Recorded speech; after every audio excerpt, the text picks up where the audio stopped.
raw dogging Mount Fuji. Raw dogging men. Raw men? Ramen? Ramen. The most disappointing food I've had in Japan. Mostly because it's supposed to be the staple food of Japan. Everybody talks about ramen, you have to try ramen. It is so good here. But I've had it 4 times this far, and I have to say, it's not that special. It's on the same quality, same level as the stuff I've had in Estonia or America. It feels like sustenance rather than a food you'd actually enjoy.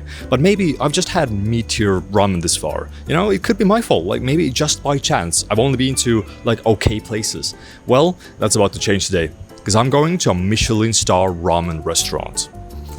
There are 3 of them in Tokyo, and all of them have a slightly different system of reservation. The first of them, which I went to this morning, actually was closed for the next 4 days, which that was an absolute waste of an hour of my time. But pretty much the way you go in there is you have to line up from like 8 a.m, even though it opens up at 11 a.m. Otherwise, if you go at 11, you'll probably get the latest time, which is like 3 or 4 p.m. There's another place in Ginza, which has a reservation system that's easily approachable, as in it's online, but it opens up every Sunday and only for the week after that. So I checked today, which is Tuesday, September the 10th, and it is fully booked for this entire week, even for 1 person.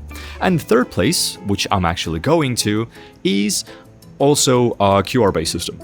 So you just line up, get the QR code, and come back when they call you, which is kind of nice because QR code-based systems means that you can look at it on your phone. You have a line on your phone and it'll like notify you when your line gets close. Also, I lied. I'm not going to a Michelin star ramen restaurant because those things don't exist.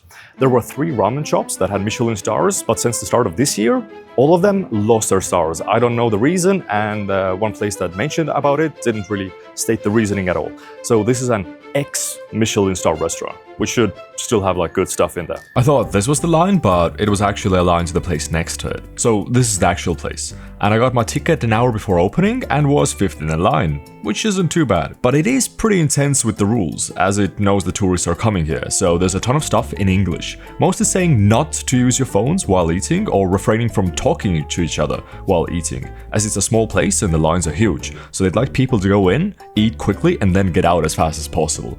Otherwise, they will kick you out. There's 3 main dishes: soba, special soba, and shio soba. And I went with the special soba since I didn't really want clam broth. And again, I couldn't feel much inside since they have restrictions on that as well. Plus, you know, I need to eat fast. So we're really gonna stretch this B-roll out as much as possible. You know, we're going frame by frame analyzing anything. But as you can see here, there's 3 spots next to me and 3 spots behind the camera. So like 7 people can eat in the restaurant at the same time. And the craziest thing here is that the price is 1,200 yen. This is a very average ramen price like anywhere. Maybe in different places it would be slightly cheaper, like 1,000 yen, but this is an unnoticeable difference.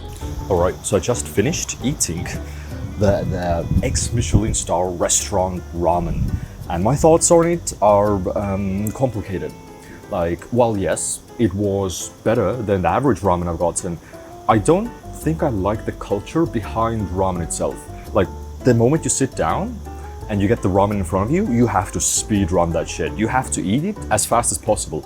And it doesn't really help that this one is like excessively intense on it, as there's signs everywhere that you can take pictures, but don't use your phone while eating.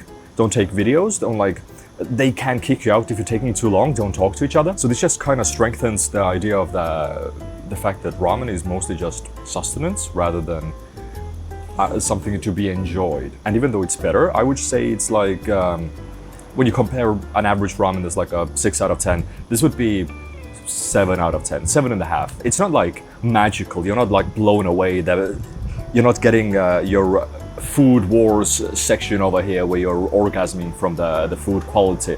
It is good, but yeah, probably not gonna go here again or any ramen place.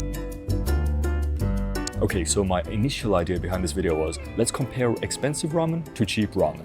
But it turns out that it doesn't really exist. Like, all ramen are priced the same, even if you go to a Michelin star restaurant. So my second idea was, let's compare highly rated ramen to a okay ramen. But now I'm thinking I might just skip the idea, because the highly rated ramen just wasn't, you know, good enough. And my second idea was, maybe let's go to Ichiran or another normal ramen place, but it feels like you have to be a competitive eater to like actually eat ramen. It is like a kilogram of food, and I feel like I need to take a week just to digest it properly. So I'm calling it quits here. I don't think like highly rated ramen and normal ramen are just going to be that much different, so I don't really see a point in continuing this. If you do like ramen, then yeah, Michelin star ramen, good for you. If you don't like ramen, I don't think Japan is going to really change your mind on this thing. So that's all for today. See you in tomorrow's vlog. Bye bye.